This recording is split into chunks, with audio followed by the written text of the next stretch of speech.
Britain was not watching Lady Louise Windsor, and then, suddenly, it was. Graduation was close, and whispers were growing, as a young woman who had spent her whole life avoiding the spotlight was about to step into the biggest one of all. What big news bears her name? Join us as we uncover the story of the royal the world forgot to notice. The royal the world ignored. There is something unusual about a child born into one of the most famous families on earth, yet raised as though the cameras simply did not exist. And that is exactly the life that Edward and Sophie chose for their daughter, Lady Louise Windsor. Born on the 8th of November, 2003, Louise entered a world of palaces and protocols, of titles and traditions, stretching back centuries. Yet from her very first years, her parents made a quiet but deliberate decision, one that would shape everything about who she would become. And that decision was simply this: their daughter would live as normally as possible. Prince Edward, the youngest son of Queen Elizabeth II, had watched his siblings navigate fame from childhood, and he had seen up close how the weight of royal life could press down on a person, how the public eye could follow you everywhere and leave very little room to simply be yourself. And so when Louise arrived, he and Sophie drew a careful line between the palace and the private world they were determined to protect. Louise was not given the title of princess, even though royal law entitled her to one, and she was not sent out to wave from balconies or appear at grand public events designed to introduce her to the nation. And while her cousins were photographed and discussed and followed from an early age, Louise was quietly allowed to grow up without any of that noise surrounding her. She attended a local school. She made ordinary friends. She moved through her childhood without bodyguards, walking 2 steps behind her at every turn.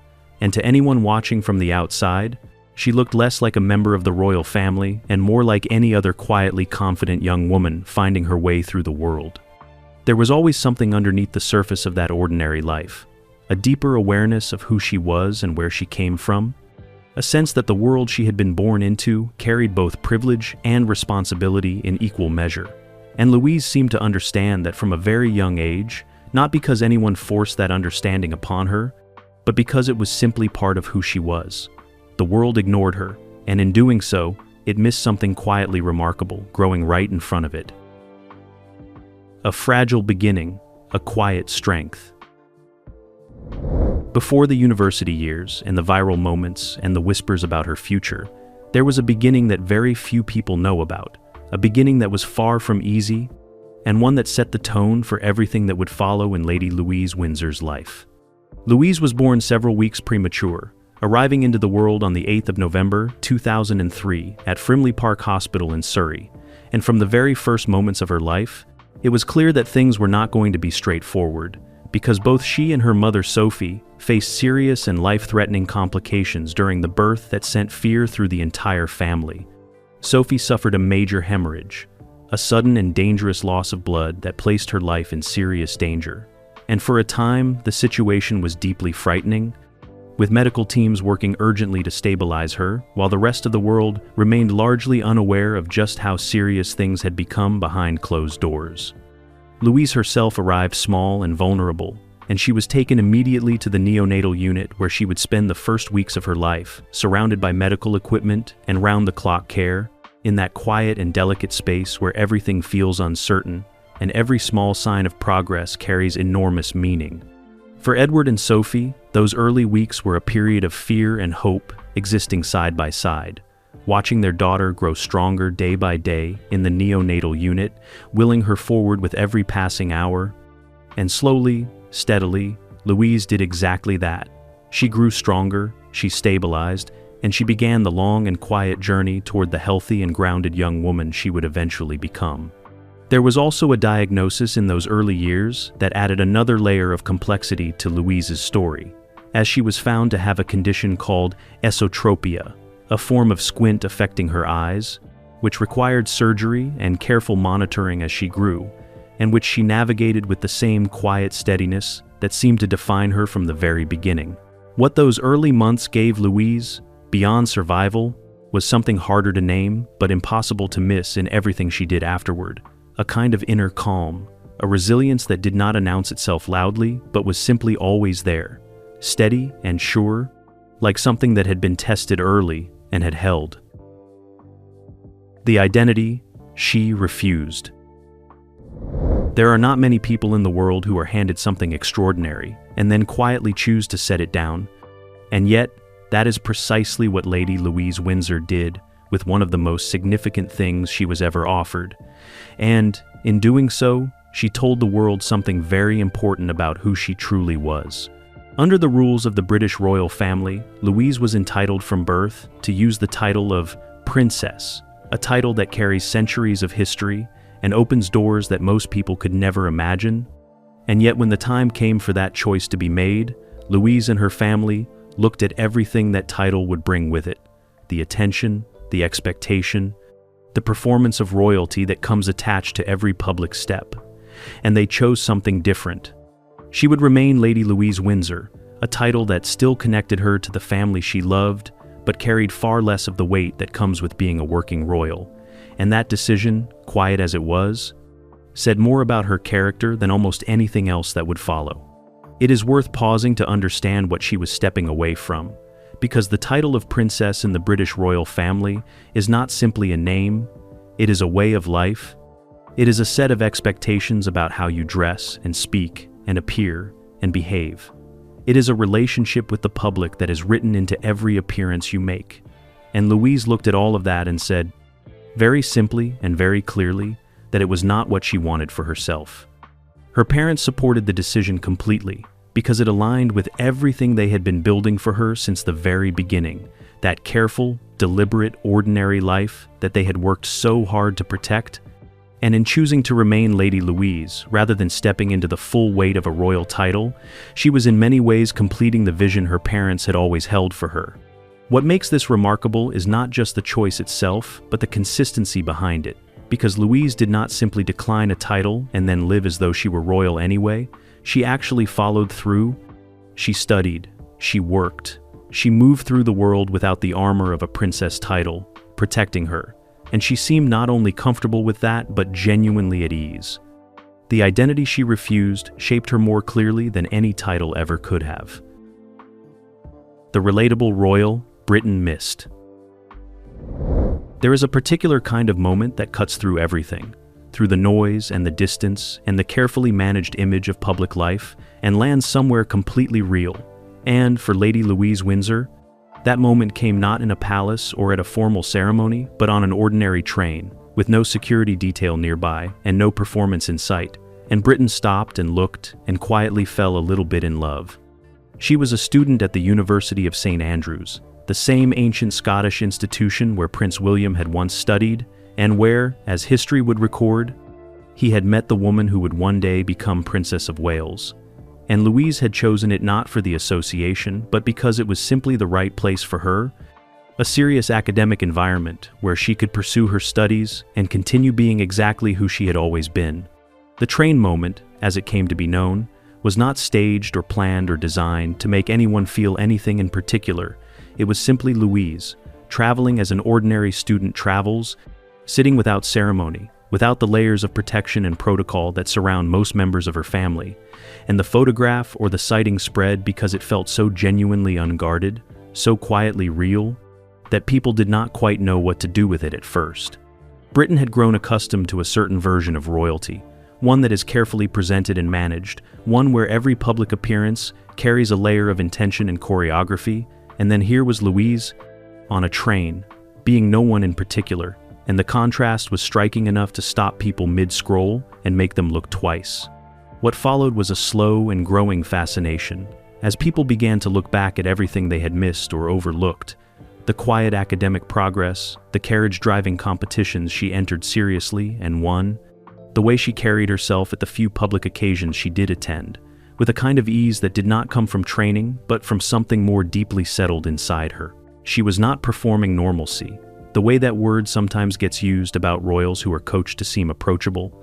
She was simply normal, in the most genuine and unfussy sense of that word.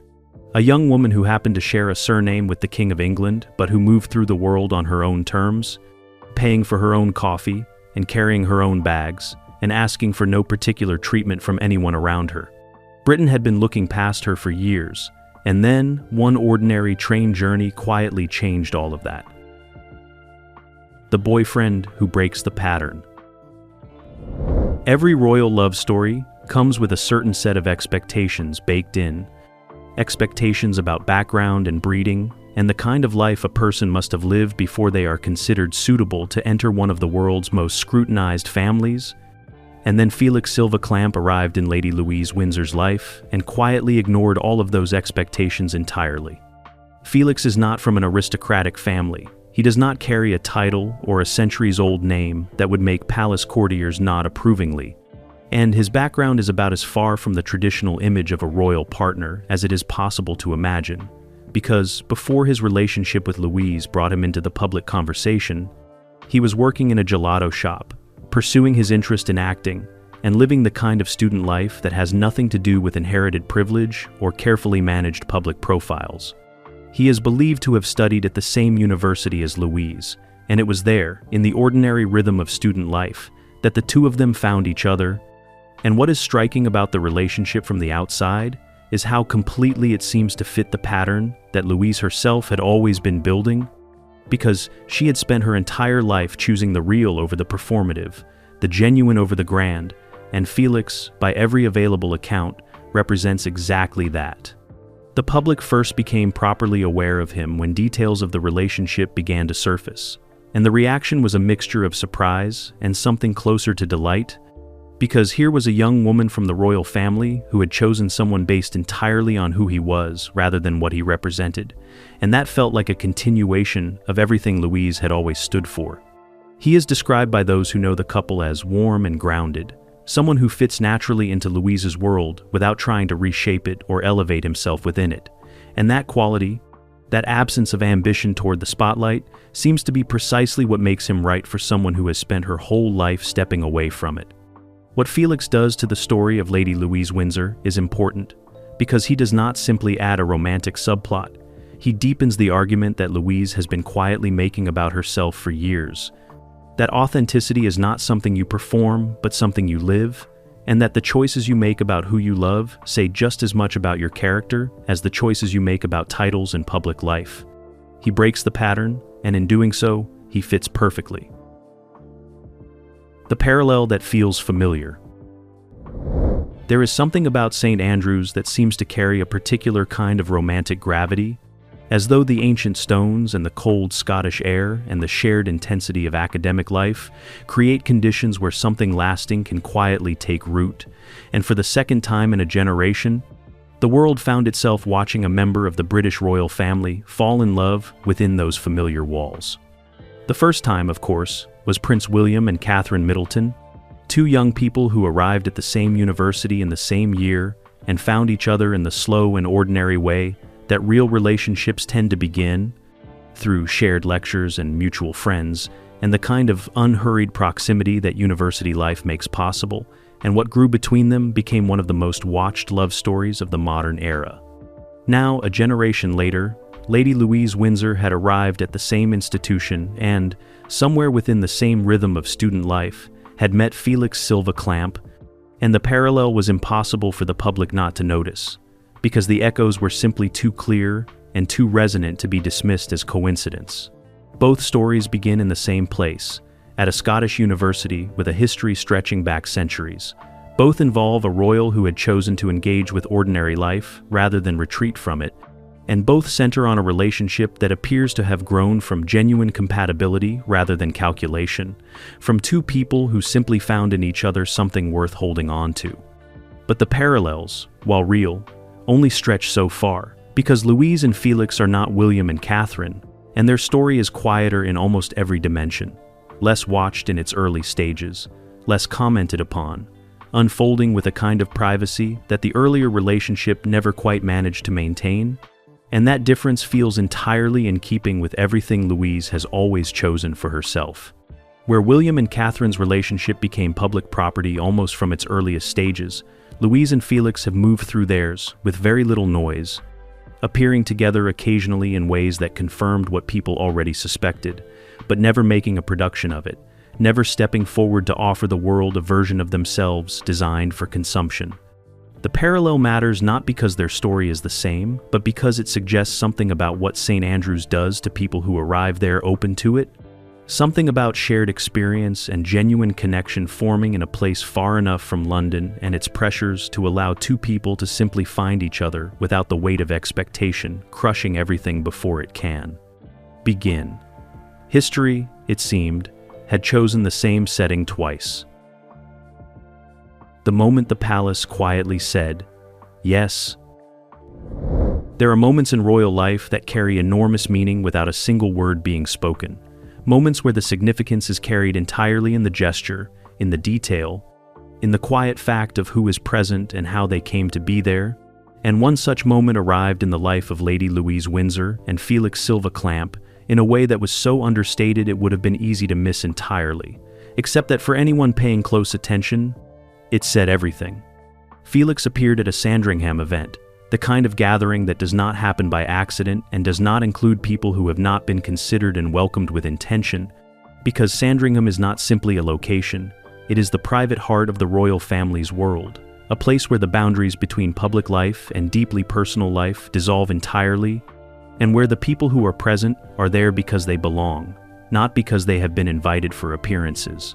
What made the detail even more significant was not simply that Felix was there, but how he arrived, because it was Sophie herself, the Duchess of Edinburgh, Louise's mother, who had driven him to the event, and that single fact, so small and so ordinary on the surface, carried a weight that those who understand royal family dynamics recognized immediately as something close to a formal endorsement delivered in the most informal way imaginable. Sophie is not a woman who does things carelessly or without thought. She has spent decades navigating royal life with a quiet intelligence that has earned her enormous respect, both within the family and beyond it. And the idea that she would personally drive Felix to one of the most private royal gatherings without that action carrying deep meaning is simply not credible, because everything about Sophie suggests a woman who understands exactly what her choices communicate. For Felix, the significance of that moment must have been considerable. Stepping into a setting that is as intimate as the royal world ever gets, surrounded by a family that carries the weight of centuries of history, and doing so not through a grand formal introduction, but through the quiet, everyday act of arriving in a car with the woman who had raised the person he loved. The palace had not made an announcement, no statement was issued, and no photographs were officially released. And yet the message had been sent and received by anyone with eyes to see it, delivered in the language that the royal family has always preferred above all others, not the language of press releases and formal declarations, but the language of presence, of inclusion, of a door opened without fanfare and held quietly open. He was not temporary, and now everyone knew it. Love but on a clock. There is a particular tension that builds when something wonderful exists inside a set of boundaries, when the thing itself is real and certain, but the shape it will take and the moment it will change are held just out of reach by forces that feel both reasonable and quietly frustrating. And that is precisely the tension that surrounds the relationship between Lady Louise Windsor and Felix Silva Clamp as graduation draws steadily closer. Those close to the couple have spoken in careful but telling terms about what exists between Louise and Felix, describing it as serious and settled, a relationship that has moved well beyond the tentative early stages and into something that both of them appear to have chosen, with their eyes fully open.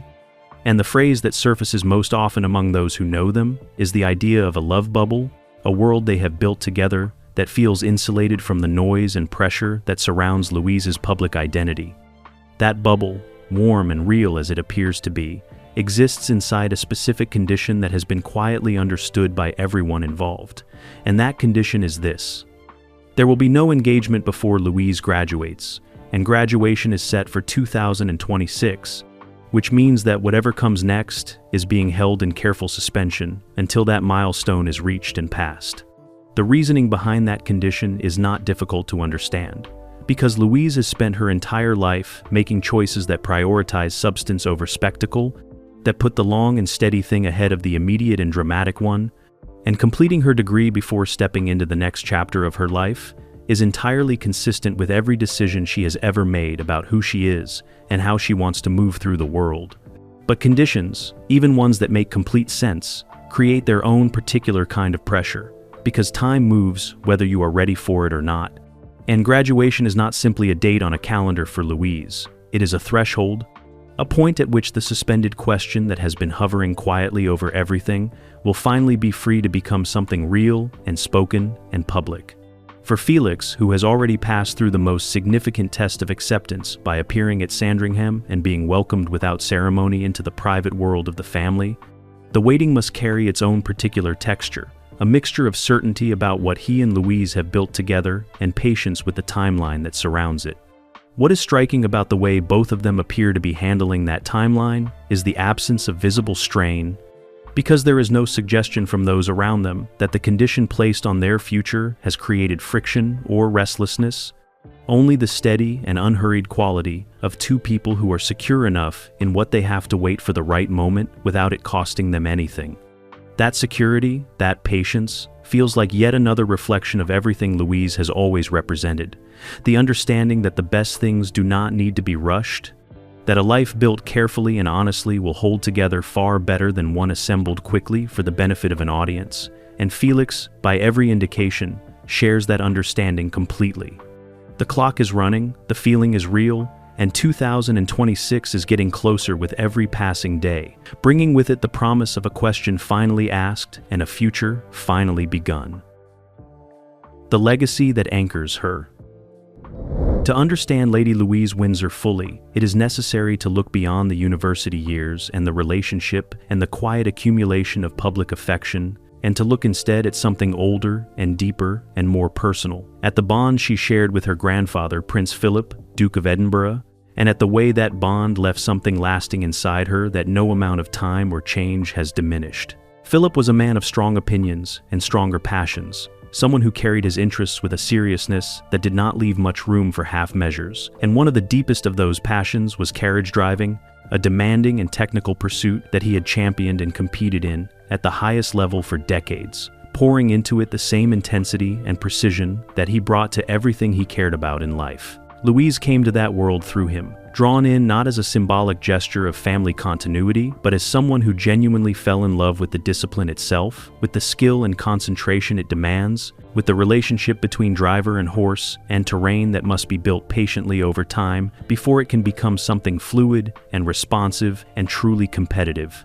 She began competing seriously, entering events and performing with a commitment that went far beyond the level of casual participation that might have been expected of someone in her position, and those who watched her at competitions noted not simply that she was present, but that she was genuinely good, that the dedication Philip had recognized and encouraged in her had translated into real and measurable ability. When Philip died in April 2021, the grief inside the royal family was visible and profound. But for Louise, there was a particular quality to the loss. Because she had not simply lost a grandfather, she had lost the person who had seen something specific in her and had taken the time to nurture it, who had shared with her something that was entirely his own and trusted her to carry it forward. She has continued to compete in carriage-driving events since his death, and Felix has been spotted at those competitions, watching from the sidelines with the easy, unshowy support of someone who understands that this part of Louise's life is not a hobby but a legacy, a living connection to a man she loved, and a promise, unspoken but entirely kept, to honor what he gave her. Duty and identity and love do not always arrive together so cleanly, but in Louise Windsor, somehow, they do. The engagement that could redefine the monarchy. There is a particular kind of significance that attaches itself to the right person arriving at the right moment. And as the British monarchy moves through one of the most quietly uncertain periods in its modern history, Lady Louise Windsor stands at the edge of a chapter that could mean far more than a simple announcement of love and intention, because the world she is about to step more fully into is one that needs exactly what she has always been. King Charles III assumed the throne in September 2022, inheriting not simply a crown, but a monarchy that was navigating genuine questions about its relevance and its future. Questions made sharper and louder by the very public departure of Prince Harry and Meghan Markle, whose exit from royal life had left wounds that were still visible and a conversation about the institution that had not yet quieted down. Into that landscape, the story of Louise and Felix arrives with a quality that the monarchy has rarely been able to manufacture and has struggled to find organically, because it is a story of two ordinary people who found each other in an ordinary place and built something real without any of the machinery of royal presentation shaping it from the outside. And that realness, in the current climate, is not simply appealing, it is genuinely rare. And engagement, when it comes, is not expected to arrive with the spectacle that has accompanied similar moments in royal history. No elaborate staged photograph in a garden, no carefully worded statement designed to land at a particular moment for maximum effect, because everything about Louise and Felix suggests that whatever they choose to share with the world will be shared on their own terms and in their own time, quietly and without performance. What makes that prospect so interesting is the contrast it offers, not just with the drama that has surrounded other parts of the royal family in recent years, but with the broader idea of what a royal life is supposed to look like. Because Louise has spent 20 years demonstrating that it can look like something far simpler and far more human than the version most people expect.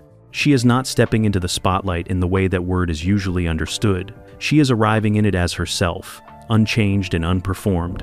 And in doing so, she is quietly shifting what the spotlight is even for. If you enjoyed this video, like and subscribe, and also click the next video shown on your screen.